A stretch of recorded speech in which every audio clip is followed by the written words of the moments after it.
welcome to Studio Cinema Saturday, the show where we review films old and new, the ones that you don't like and the ones that you do. I'm your host, Dalton, and today I'm joined by Kale. Today we're going to be reviewing Zack Snyder's action-adventure sci-fi film, Rebel Moon Part 1, A Child of Fire. When the ruthless forces of the Motherworld threaten a small farming village on a distant moon, a mysterious outsider becomes its best hope for survival. That outsider is played by Sofia Boutella. She plays Cora in the film, Arthaleus, the Scargiver. They give her a lot of names because she's a cool character. Starting off, this film was made on a budget of $90 million. This is, of course, directed by Zack Snyder, the director with the semi-cult following after, not necessarily after the Snyder Cut, but it proved his cult following. This film and its sequel, which will be coming out this year, was shot back-to-back. This is probably something a lot of people kind of know going into the film, is that originally this was pitched as a Star Wars film. Supposedly, the original story was that the plot was going to revolve around a poor farming community. Still kind of does. That aspect was kept. That hires warriors to protect itself from invaders and looters. And it's sort of inspired by Kurosawa's Seven Samurai, the original Star Wars movie, Warhammer 40,000. The film was nominated for Excellence in Sci-Fi Fantasy Film. This was a CDG award, the Costume Designer Guild. But nominated for Excellence in Costume Illustration. Also nominated for Best Special Effects Makeup. And that's something that I noticed while watching the film. There's this cantina scene, which very much, mimics Mos Eisley in Star Wars. And immediately I noticed the character Scargiver was getting intertangled with. Just had really nice prosthetics. He looked real. Very, very visceral. They do a lot with other sci-fi films and games. I've got this little list written down of things, if this would have been a Star Wars movie, these are some things that I think it might have looked like. The Motherworld, the Imperium, that is obviously the Empire. We have things like planet invasions. My first thought was the beginning of the film where they come and they invade the little farm town. It made me think of the beginning of Episode 7, funny enough. Really? Where Kylo Ren is invading, and it's where we first see him stop the blaster midair. More space Nazis. We have things like the ships they use. We planet hop. I think when they first set up on the farm planet, the guys there kind of look like the Marines from Halo. Right. When the ships are flying from place to place, the way, there was just a couple times, the way the background city looks reminded me of Blade Runner. This mesh of sci-fi worlds that's been created to be its own. I think people are either going to love or hate that. If you go into it with an open mind and you take a look at what's new here, you might like the movie, but if you go into this with a closed mind, thinking this is going to be a Star Wars clone, this is going to be a sci-fi clone, you're not going to like this movie. Something Zack Snyder is known for is just kind of using this sort of speed ramp technique to go from real-time motion to slow-mo. And they do it so well in these blaster fights. And I think it's something, honestly, that's been underutilized in Star Wars films, which I get isn't really the style, or just sci-fi in general. And just seeing slow-mo blaster fights where they're slowly moving through the air, that looks incredible. Just visually stunning. It looked amazing. But there's just a massive amount of pretty visuals to look at while you're watching this film. It's shot beautifully. The VFX are awesome. And in classic Star Wars fashion, old Zack Snyder shot this thing full green screen. But that being said, although green screen was utilized, there were a lot of practical things in this film. Like he said, there were lights on the blasters. There was a physical light for this, pseudo lightsaber katana thing. They built an entire village that took them 4 months to construct. There are a lot of practical elements that came together with these VFX to achieve what you're seeing in the final product. That's a lot of technical specs. You're probably wondering, should I watch this film? Right. To this point, we have praised the look of this film. I don't want to say that it carries the film, but there are other aspects in the movie that don't hold up We're either going to love that it just is kind of this amalgamation of all these different sci-fi franchises kind of hodgepodge together. And I don't want to cut you off, but I do want to say that I love, like, there is a part of me that likes that we're getting this kind of movie. Star Wars was made almost 50 years ago now. So this is a new take on that kind of movie. But a film you mentioned earlier, The Force Awakens, was a take on that movie. And so many others are. Right. We've been seeing it over and over. I mean, you've got your alien races and your laser swords and your ships and your fascist, overbearing totalitarian government over the galaxy. And there's a lot of familiar elements there. The next thing that we're going to talk about and discuss is the plot of the movie. And this might be where the review goes. No, I'm just kidding. I liked the movie. But, it opens up on that intro that we talked about earlier, and that's when we meet Sindri. He's the leader of this little farming commune. They're harvesting grain there. And it seems like they shouldn't be able to grow anything there, but the soil's actually very fertile, so that's something that their planet does have. He doesn't want to help them, so he's trying to convince them that they don't have enough supply to help the Imperium, and the Imperium's pretty much like, well, we're gonna take some anyways. That's when Gunnar takes it upon himself, and he's just a farmer in the community, to say that, hey, we might actually have a little bit of extra grain that we can throw your way, and that ends up getting Sindri killed. And it's kind of the catalyst that starts the movie. They're preparing to just, make a settlement there, and they're tormenting this water girl, and finally this tension rises to, they're gonna rape this girl.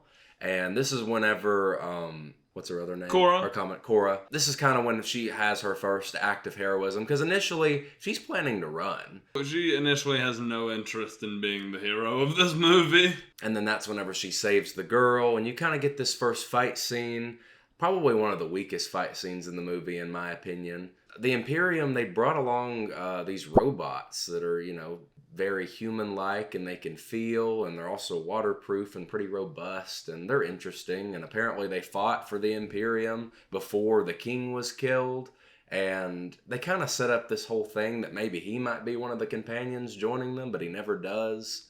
The robot was one of the cooler characters in the beginning of the film. And after the fight is when they kind of come to the realization of like, we're gonna have to fight, or they're just going to kind of tear us down to nothing. You get the sense that Cora knows a little bit about the Imperium. She knows more than these other people do. They're starting to think that even though their leader was murdered, that they can still rationalize or come to some agreement with them, even though they want all the grain. So she understands that once they come, you've got to fight or die. Cora and Gunnar, they leave for the port town of Providence. They're trying to recruit a band of warriors to, assemble some sort of defense against this, galactic force. And along the way, you're also getting bits of her backstory, which I thought was a part of the narrative that I really did enjoy. Same. Cora, or Arthaleus, used to be like a really high-ranking general in the Imperium. There was this general called Balissaris, and it was very much this like Thanos and Gamora sort of dynamic where her homeworld got completely destroyed and pillaged, and he takes her in and pretty much molds her in his image, and she becomes a member of this fascist government. She ends up becoming one of the deadliest killers that they have. Absolutely. I think, like, not to skip ahead, but to think about the ending of the film, they have the Scargiver and General Titus, like, fighting on the side. They're deathly scared of this little rebellion that has started. And that's one of the cooler parts of the film, too. Cora is unable to defend the princess during her coronation when the royal family is assassinated. Essentially, that's whenever Balissaris is able to seize the throne and gain power. Gunnar and Cora meet this smuggler named Kai. He ends up saving their life because this freaky alien-looking dude has a gun to the back of Cora's head, and, he gets this nice, clean shot on him. When that happens, it's one of my favorite moments in the film, because he saves her life and then just kind of looks at her like, what's going to happen What now? am I going to do? Am I on your side or am I on their side? Did I expect him to be devious in the end? No. I didn't see that Not coming really. either. I didn't see that coming at all. We had just kind of had a heartfelt moment with Kai and Korra and, why they're doing what they're doing. And then he just kind of, I was lying. Not only does he gain their trust, he gains the trust of the audience. And then in this next sequence, he's kind of this just silly smuggler rogue type. And he's flying his spaceship and turning around and looking at him and making goofy faces. And I don't know, he just kind of gains your trust. And I would say he's one of the more likable characters in One of the film. more fleshed out ones because... Yeah, we both kind of had talked about how these characters don't have a ton of depth to them. You're just kind of seeing them, you hear their name a couple times, you know a couple things they've done in the past, you see what they're doing in the film. But everybody else, typically their reputation precedes them. Right, and then you just kind of find out that his morals suck. They end up meeting up with this dude named Tarak. He's this beast tamer, but you also find out that he was a prince of this world that the Imperium destroyed. So that was a pretty cool detail. It is cool. And when Noble calls him a prince later in the film, it's a slight. Yeah, it was a slap in the face. It made me mad, Yeah. Because Tarak's cool, and when the scene where he tames the beast is like one of the cooler scenes in the movie. It's one of those scenes that ground you into the world, No, he makes the bet that if you tame this beast, you can leave, but if he doesn't, then Korra and Kai and Gunnar all have to stay, and they become prisoners as well. So that was a fun little moment. Right, but why did he have Tarak? He owed him a life debt. I don't know. It's these stop-ins in the film where we just kind of stop, meet this character, don't really learn too much about them, and they rolling with us now. Really, you can really say that about the Nemesis scene. It's at this point the film gets really jumpy as they're picking up the companions after Kai. We're just kind of moving through. We're going through the motions. It feels like this episodic kind of serial. They go to another planet. They roll up and they see this cybernetic swordswoman taking on this giant spider lady. That's really all I can describe it as. And it just kind of comes out of nowhere. And I thought that maybe the spider lady would end up going somewhere, that her plot thread would continue. Not really. It just kind of serves to be a cool fight and show, hey, I can do my version of lightsabers.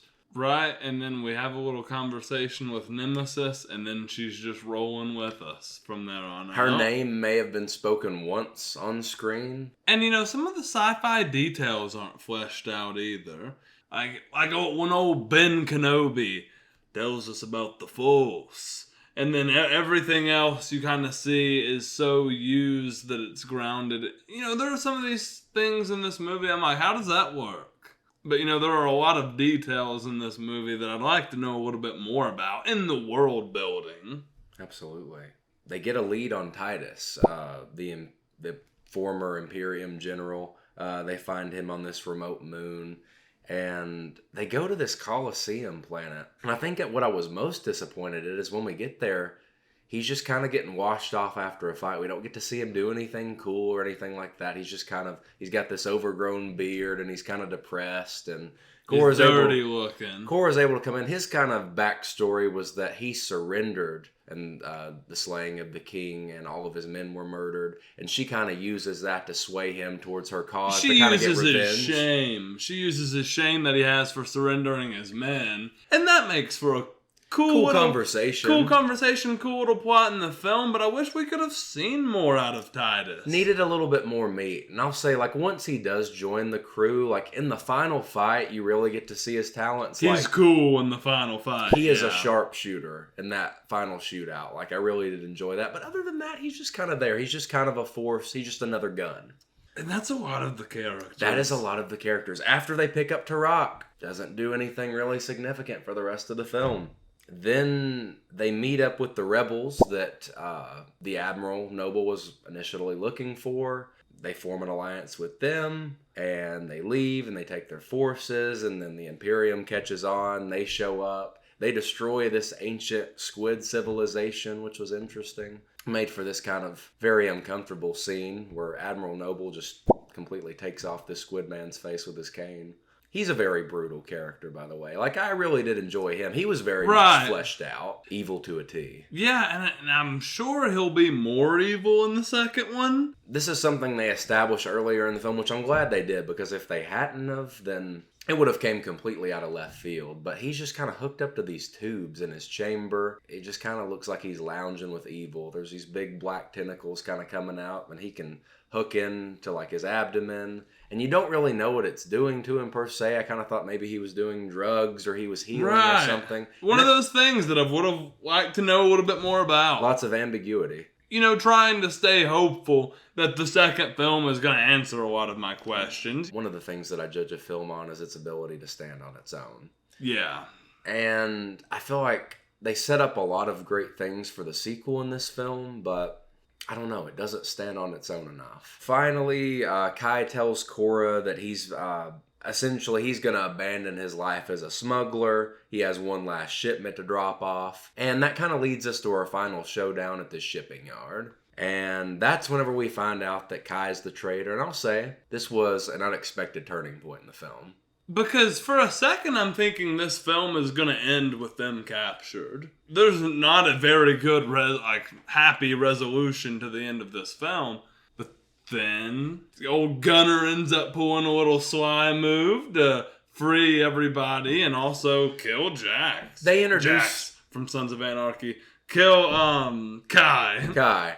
I really like that they decided to give this moment to Gunner because he doesn't do much else. Right. He becomes a lead character in the beginning of the film and then backseats for the meat of the film and then ends up having his little heroic moment at the end. So it was a pretty good wraparound right there. I was going to say, he's the only one who didn't have something special about him. True. But he has his moment, to shine. The film ends off on what is by far the best fight scene in the film in terms of choreography. This is where you get a lot of the slow-mo gunshots fighting. The Imperium ship that had been following him the entire time, and the one that first touched down on the Rebel Moon, so to speak, gets taken down by Blood Axe. That was a really cool moment. Another character who really didn't have any time to shine. They kind of built them up over the course of the film, but he has this final sacrificial push where he hops onto the ship and kills the gunner, but the gunner also kills him, which I liked.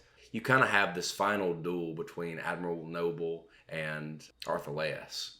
That was a cool fight. They are best fight in the film. Yeah, they easily are brutally hitting each other.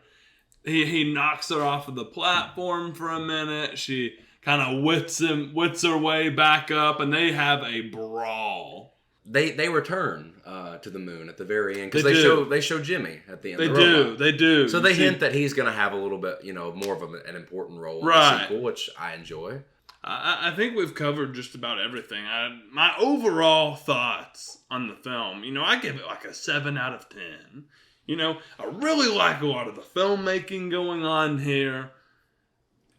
It's just the story and maybe some of the sci-fi elements that start to lose me. And those things can pick me back up in the second film. Like, I'm not ruling this out yet that I don't like this movie or that I didn't like the story. Because I did really like the story. And from what I've seen on the internet, I probably like this movie more than most other people.